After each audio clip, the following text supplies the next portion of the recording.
Okay, this is the force and extension required practical. Sometimes it's called Hooke's law. And the idea of this is then we're going to investigate the relationship between force and the extension of a spring. Right, now the equipment.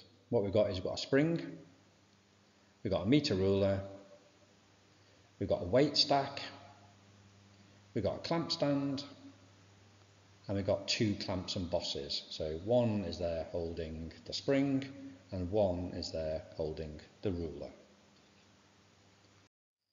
Now, the diagrams here, right, I'm kind of going to use a combination of both of them to try and explain it.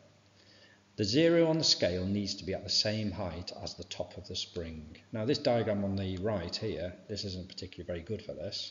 Now on this left hand one here, if I've got a spring, right, the bottom of the spring should be in line with 0 on the ruler.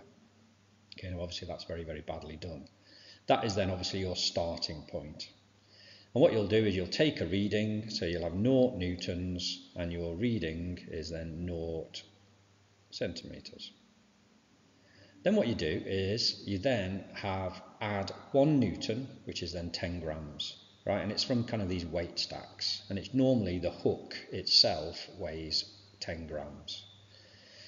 Then when it stretches, which is kind of what it shows here, all right, what you do is you look at the pointer and then you'll write down the centimeters. So that's then the length of the spring when a force of 1 newton. Now it looks to me like there's 2 weights on that, so that is probably 2 newtons. Right, so 1 newton would probably be somewhere in between.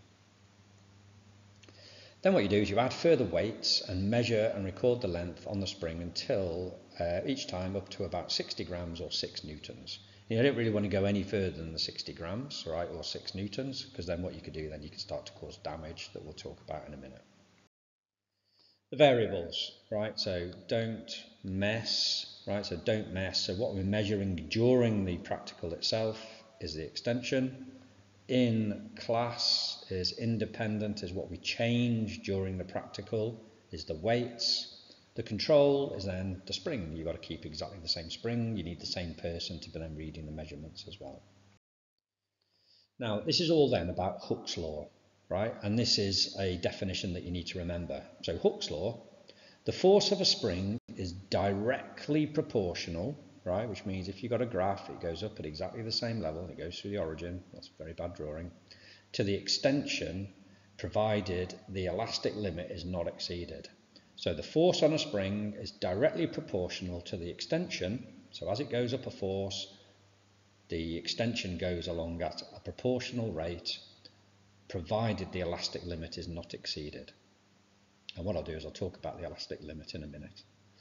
The equation is force equals K times E. Force is in newtons, E extension in meters, and spring constant is then newtons per meter, which is then obviously written here as well. Now, once you've done kind of your calculations and things like that, what then you do is you then plot a graph, right? And you plot the graph, force on this axis, extension on this axis. And what it does, it shows a straight line going from 0. And this is then where it is directly proportional. So when you're talking about your method, what you do is you go through the method, you talk about it, and then you record your results on a table, and then you plot a graph. So make sure you're writing those in your method as well.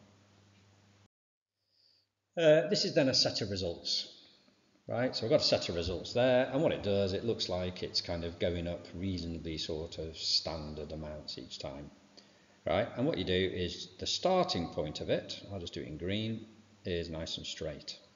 Then what it does, it starts to get this point here, and even though you're adding more force, the extension doesn't change. And this is then, as the force increases, the extension increases proportionally.